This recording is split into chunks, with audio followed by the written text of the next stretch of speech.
Quando a cultura coreana ainda estava permeando pouco a pouco o Brasil, primeiro com o grande sucesso do Gangnam Style, né? A música e todo o ritmo do artista que acabou vindo em massa pro Brasil e desencadeando uma onda ainda por cima de K-pop que veio pra cá. Já tinha um material que já tava vindo cada vez mais, aparecendo muitas vezes em eventos de anime, e meio que isso super acelerou o processo. E atualmente a gente tá na onda dos doramas, com várias séries da Coreia vindo pra cá, inclusive de outros países também chegando pouco a pouco. Sendo que no meio disso tudo, nós tivemos em 2016 a estreia de Invasão Zumbi no cinema, um filme de terror coreano que depois teve continuação. Inclusive eu tenho uma história bem interessante de como eu consegui assistir o filme no cinema, galera. Então, veio comigo aqui o Luiz, no Monstros Aventuras, no seu quadro Sexta-feira Sinistra. Roda a vinheta.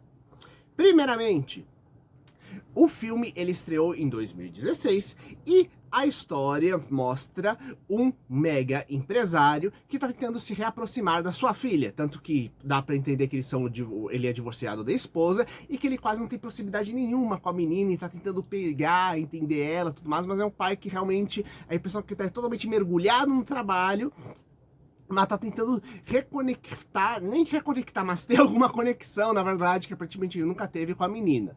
E o que acontece é que numa viagem de trem acontece um acidente, entre aspas, que começam a aparecer zumbis pelo país inteiro e a rede de trens parece que ser um dos raros locais seguros, então começa a ter inclusive brigas dentro dos vagões e dentro das estações pelos recursos de sobrevivência e tentando achar um local onde realmente seja seguro para parar.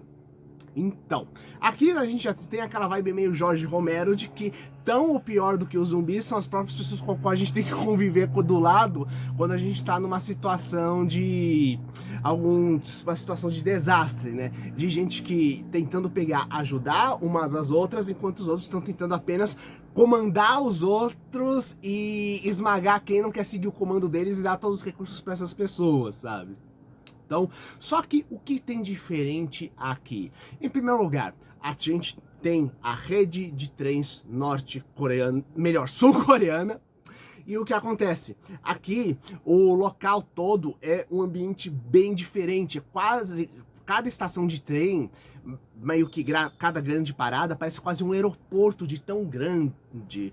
Então, quem vive em São Paulo já deve ter visto alguns locais meio parecidos, como os grandes pontos de baldeação, como a estação da luz, por exemplo, por aqui, né? Agora, só que aqui estamos vendo uma coisa em escala muito maior e várias estações, sabe? Então, só por ter esse ambiente tão diferente, tão labiríntico, e uma coisa importante, a maioria dos filmes de zumbi, normalmente, o pessoal fica parado em um canto tentando sobreviver e tentando dar um jeito de sair desse canto para poder pegar e resistir e achar um local mais seguro para ir, né? Seja um shopping center, uma casa, etc. Aqui, nós temos a tudo indo e fluindo o tempo todo, já que é uma rede de trens. E o que acontece? As estações periodicamente são atacadas, então você não pode simplesmente ficar parado na estação. Então, os trens em si, em movimento, tornam-se basicamente o local e fazem com que tudo seja dinâmico, em fluxo contínuo, a correria indo o tempo todo. É aquela coisa, se você parar, os zumbis te pegam. Ainda por cima começa a ter infectado dentro do trem, né? Naturalmente, né? E talvez uma coisa interessante a gente tá tendo essa situação no qual a pessoa não tá sabendo o que é acontecendo, só a gente um pouquinho já que tá vindo de fora, né? Como telespectador. Só que uma coisa bem bacana é que a gente vai escutando nos rádios como as notícias do que está acontecendo. Então a gente vê teorias, especulações, os acontecimentos, sabe? Então a gente conhece junto com os personagens a construção daquele mundo que está sofrendo uma invasão zumbi em massa e que a gente começa, inclusive, a conectar os pontos de como começou essa invasão quando a gente conhece mais a história por trás do protagonista do mega empresário e ele começa a conectar os pontos e pensar sobre algumas das notícias que ele viu sobre os zumbis, dizendo: nossa, isso tem relação com certas coisas com qual eu mexi, sabe?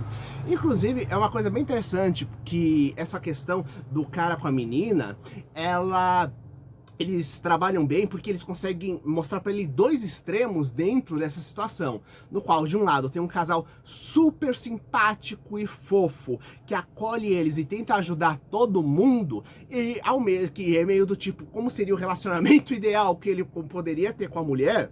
E inclusive não é uma coisa exatamente idealizada, realmente o casalzinho fofo você encontraria por aí, sabe, tipo, mostrando, então é possível ter isso, sabe. E do outro lado, um cara que monta um grupo cujo único objetivo é mandar nos outros e concentrar todos os recursos em algumas poucas pessoas para eles terem o melhor e eliminar o resto da galera, sabe? Então tem brigas intensas lá dentro, sabe? Não chega a ser uma coisa de artes marciais elaboradas, diferente do visão meio preconceituosa que o pessoal acha que todo mundo que é asiático sabe artes marciais, mas assim, a gente tem uma porradaria bem interessante, né? Além do fato das brigas contra os zumbis em si, as tentativas de você fugir entre os zumbis lá dentro e enganar eles pra pegar e não ser mordido, do que é bacana, e sempre aquela tensão, quem será que vai sobreviver lá dentro, sabe? Então é muito legal que você vê toda essa evolução e construção do protagonista, ao mesmo tempo que ele vai evoluindo como pessoa, à medida que ele descobre essas coisas, né, e vai tentando manter a filha viva, né?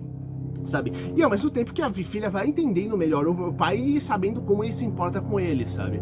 Então é bem bacana todo esse processo de construção e elaboração dentro da história, né? Ao invés de ser aquela história clássica do tipo todo mundo tentando se matar lá dentro e não conseguindo confiar em ninguém quando é nos filmes tradicionais, que aqui a gente ainda tem. E por que tanto a gente tem essa ideia que é percorrida? Porque muitas vezes em situação de desastre, seja por problema biológico, catástrofe natural, etc. Vide alguns locais aqui no Brasil, né? A gente sabe que tem gente que vai tentar ajudar os outros, tem gente que vai tentar saquear os outros, na verdade, né? E, inclusive no Brasil, acho que uma das ótimas situações que a gente teve foi na época do Corona, onde enquanto tinha gente tentando pegar, profissional de saúde tentando pegar, lutar pra ajudar as pessoas, tinha gente pegando e basicamente pegando todo o estoque do supermercado, ferrando todo mundo ao redor, só pra ter um mega estoque em casa e ferrando todo mundo, sabe? Esse pessoal é egoísta, sabe? E que inclusive desejei várias coisas ruins pra esse pessoal que esgotava o papel higiênico, diga-se de passagem, do supermercado, sabe? Então, pior do que, na verdade, o desastre é a falta de empatia, é a falta de você pegar, ajudar e cuidar dos outros. Então, é bem bacana quando a gente pega e tem esse processo colocado, só que de forma muito mais dinâmica, onde temos realmente a reconstrução de um relacionamento e mostrando como são as várias possíveis. Temos um pessoal super empático, o pessoal que está aprendendo a ter empatia, o pessoal sem empatia, e assim as coisas vão interagindo, vendo as múltiplas possibilidades. E realmente crescendo aquela coisa. Quando você monta uma rede de apoio, você pega e você consegue sobreviver e facilitar muito as coisas. Mesmo o The Last of Us, que é um seriado recente de zumbi baseado no game, ele mostra muito como a infecção foi um problema gigante. Agora, a questão, teve gente que aproveitou para mandar nos outros e que deixou a situação ainda pior, né? Enquanto o pessoal que realmente pegou e construiu uma rede para se ajudar, viveu muito melhor e mostrando que o problema não é simplesmente a epidemia, mas sim a falta de rede, sabe? Então é muito importante você montar essa rede de apoio social e física com os amigos e tudo mais, para poderem juntos se apoiarem, sabe? E o que acontece? Esse filme, eita, como eu consegui ele do cinema, Luiz? Você vai contar essa história? Pois é, eu vou. O que acontece é que eu fazia parte de vários grupos de Tokusatsu no Facebook e um deles recebeu ingressos para sortear. Eu acabei participando do sorteio e ganhando um par de ingressos. Ninguém quis comigo, o pessoal todo com medo de filme de zumbi, né? E o que acontece? Gente, foi uma delícia, porque foi o primeiro filme coreano que eu assisti no cinema, sendo que quando começou a mania de filmes de zumbi, melhor, a nova mania, porque ela já tinha, eu acho que é a terceira onda de filmes de zumbi que teve na época, né? Que já teve ao longo dos tempos, né? com o Extermínio, Resident Evil, Shaun of the Dead no cinema, eu peguei e fui tudo com meu irmão, sabe? Então, voltar a assistir um desses no cinema foi muito gostoso e é muito legal ver como uma cultura totalmente diferente lida com essa questão. Porque não é simplesmente lida com a questão de zumbi, mas do zumbi como metáfora de como a gente lida justamente com essas catástrofes sociais, sabe? Filme que fez tanto sucesso que 4 anos depois teve uma continuação que se chama Invasão Zumbi, A Península. E se você estiver gostando, aproveita para dar aquele like, colocar seu comentário e compartilhar com seus amigos. E o que acontece? Em A Invasão Zumbi, A Península, o Invasão Zumbi 2, nós temos um pessoal totalmente diferente como elenco do filme, já que a história se passa muitos anos depois, onde a Coreia do Sul foi toda dominada por zumbis e o pessoal foi em massa para a Coreia do Norte, se juntando novamente numa única Coreia. Lembrando que o pessoal do Norte e do Sul quer juntar tudo, considera que é um único, e isso é de verdade, né? O pessoal quer pegar, juntar tudo, renomear as coisas e tudo, mas temos as tretas, temos as brigas e tretas internas que a gente sabe que existem lá, que, com as altas tensões políticas, né? Só que ao mesmo tempo a gente tem uns certos exageros do grau de briga que tem lá dentro quando a gente vê as notícias, afinal o pessoal precisa vender jornal, né? Então o que acontece? Existem sim essas brigas bizarras entre Norte e Sul, só que ao mesmo tempo existe um alto desejo de pegar e ter uma reconciliação. O pessoal não se vê como um inimigo mortal, galera, diferente do que o pessoal comenta na mídia. A questão é muito mais complexa, como qualquer coisa política por aí. E o que ocorre é que, com o Sul totalmente dominado, temos um monte de gente que tá sem casa, sem emprego, assim, tem uma população da Coreia que tá numa catástrofe, basicamente, por causa disso. E o que ocorre é que temos um pessoal que recebe uma oferta de emprego, essa galera, cujo objetivo é invadir ilegalmente a Coreia do Sul, porque tá tudo cercado para impedir uma epidemia global. Logo, um daqueles filmes onde a coisa é lógica, do tipo, começou a tá um negócio pra ele, beleza, vamos cercar tudo, salvar quem pode e impedir o apocalipse de se espalhar, ponto, sabe? E, só que o que acontece? Nessa fuga em massa, teve gente que deixou dinheiro lá. Inclusive, gente que era dona de cassino, que deixou e grandes materiais e grandes bancos que deixou milhões e milhões e milhões lá dentro. Então, a ideia é pegar e fazer uma espécie de grande assalto, invadindo ilegalmente o Sul, para chegar onde está esse local, ou esse cofre cheio de zumbis, pegar o ouro que está lá dentro e cair fora. Então o pessoal diz, é ultra perigoso, né? Mas vamos nessa. Só que temos um pequeno detalhe. Ainda tem gente no Sul, diferente do que é falado na mídia. Só que o que acontece é que o pessoal montou suas mini comunidades pós-apocalípticas tentando sobreviver, e a coisa virou quase uma espécie de Mad Max, com alguns líderes tirânicos, mantendo a população a ferro e fogo, e que inclusive o pessoal não fica com dificuldade de lutar contra, porque ao mesmo tempo que o cara mantém o pessoal pegando e trabalhando quase de forma escrava e fazendo o que quiser com as pessoas, ao mesmo tempo, esses micro-exércitos é o que defendem justamente esses acampamentos humanos dos zumbis atacarem em massa lá dentro. Então, a gente tem todo esse paradoxo, tanto que quando eles invadem, eles têm que lidar tanto com os zumbis, quanto esses micro-exércitos locais, que ainda por cima, quando vem que existe um mega ouro lá dentro, querem pra ele também, né? Além de pegar e querem mais gente pra sua população semi-escrava lá dentro, sabe? E eu falo que é um estilo Mad Max, não apenas como a população é feita, mas estamos falando de um filme com altas cenas de perseguição de carro. E talvez seja esse um dos motivos pelo qual o filme 2, muita gente não gosta em relação do filme 1. Porque ele não é simplesmente uma continuação, ele é dentro do mesmo universo, mas ele tem um ritmo totalmente diferente. Enquanto o primeiro, como comentei, ele é um terror com uns toquezinhos de ação ao longo do filme que ajudam a dar um saborzinho diferente, no filme 2, a gente tem um filmão de ação de assalto ainda por cima, que com vários toques de terror. Inclusive, a questão não é simplesmente de que o zumbi vai andando aqui. Os zumbis meio que são parados, e quando eles detectam barulho, eles vão correndo onde tem o som, né? Eles aparentemente não enxergam direito. E curiosamente, essa ideia de pegar e só escutar pelo som, ela já tinha ocorrido anos atrás, nos anos 70, com uma série de filmes espanhóis conhecido como a quadrilogia dos mortos-vivos cegos, onde tínhamos zumbis templários que, quando foram derrotados pela primeira vez séculos atrás, eles foram cegados, então eles somente se orientam pela audição para detectar suas vítimas. E aqui temos esse conceito retornando.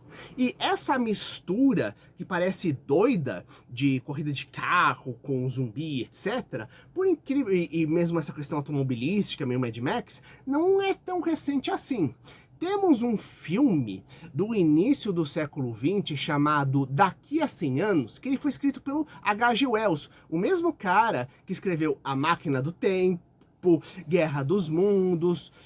Praticamente é o cara que inventou metade da ficção científica, a outra metade foi feitada pelo Júlio Verne. Inclusive o H.G. Wells era tão inteligente que ele que elaborou um dos primeiras estruturas de jogos de miniatura próximos ao que a gente conhece, tanto que ele é conhecido por alguns como o avô dos jogos de RPG, sabe? Já que ao invés de ele criar as miniaturas do cenário em si, ele criou um manual de regras para você poder jogar com qualquer tipo, montar os seus cenários e montar com qualquer tipo de miniatura, sabe? Então, isso mostra outros exemplos da genialidade do cara. E no filme Daqui a 100 Anos, que não é uma adaptação dos livros dele, mas sim um filme cuja história ele criou diretamente para cinema, o que acontece? Nós temos uma sociedade vivendo vários apocalipses. Nós temos um bombardeio da Inglaterra, isso antes de ter um bombardeio na Inglaterra na Segunda Guerra Mundial, galera. O filme foi feito antes da Segunda Guerra, lá nos anos 30. Nós temos, em seguida, uma grande pandemia no qual as pessoas ficam andando como sonâmbulos nas ruas, meio que o proto-zumbi científico, já que a gente já tinha zumbis mágicos por aí.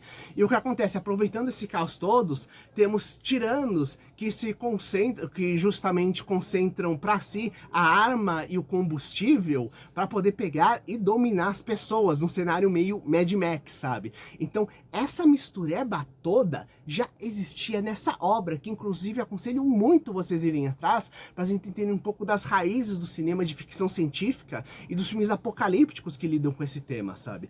Então, eu vejo muito o filme Invasão Zumbi à Península como reabordando esses temas, só que agora, no mundo de tecnologia atual, como é que você pega e lida com essas misturas? Porque uma coisa importante é, quando você tem uma catástrofe, ela não vem sozinha. Quando você tem um problema biológico, ou de recursos naturais, etc., em primeiro lugar, você tem recursos mínimos necessários para você pegar e mexer com aquilo, ou seja, água, eletricidade, etc. Quando vários trabalhadores começam a dar problema, ou quando um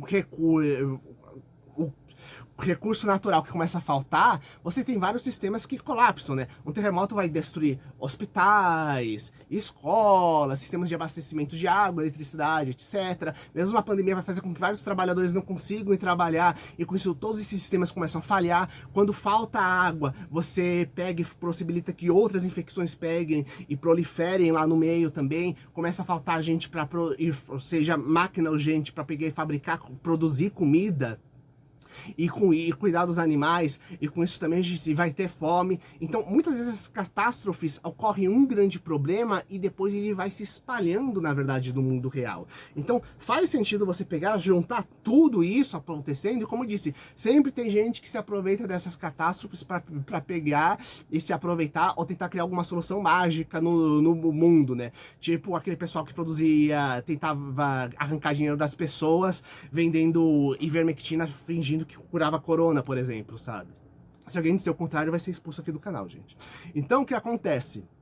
É muito bacana quando que ele pega e trabalha isso. E como é um monte de coisa junto, faz sentido ser uma coisa mais de ação para dar um tom mais dinâmico, já que se são muitos temas para serem trabalhados, você tem você tem pouco tempo para trabalhar cada um deles. Então, o filme de ação, ele tem um dinamismo, ele tem uma velocidade que permite você passar rapidamente por tudo, sem ser exatamente corrido, mas sendo o necessário para ser um filme de ação, senão ele não seria um filme de ação por si só, sabe? Então, é bem legal que os personagens vão lá, tem essa coisa deles serem manipulados e aquela coisa do tipo, se de um lado ele quer sair de lá para sobreviver, do outro lado a vida tá um desastre lá fora porque ele não tem casa, não tem emprego, etc, sabe? Quando foi desalojado por causa que simplesmente se ele ficasse lá ia ser morto pelos zumbis, ou descobriu depois que ia pegar e ia virar escravo no meio desses grandões aí, gente. E ao mesmo tempo, nós temos uma resistência lá dentro, gente que tenta sobreviver de forma independente sem ser escravizado pelas pessoas, né, com quais vão fazendo amizade, né. Então parte do processo envolve justamente aprender a confiar nas pessoas e ao mesmo tempo desenvolver um senso de urgência e a capacidade de analisar rapidamente as situações para poder pegar e lidar com cada coisa diferente que está acontecendo. Você não tem muito tempo para parar pra pensar, pra ir pra frente, sabe, no caso, né. Tem umas pausas que são extremamente necessárias, porque realmente, se você não pega e pausa o que mostra no filme, você vai pegar e cair de exaustão, diga-se de passagem, né. Agora, quando o momento da tensão, você tem que saber resolver aquele problema na hora pra pegar e evitar uma catástrofe. Então, gente, essa é a minha opinião desses filmes que eu gosto muito. Se gostam de outros filmes de zumbi, coloquem nos comentários, compartilhe com seus amigos, até o próximo vídeo. Falou!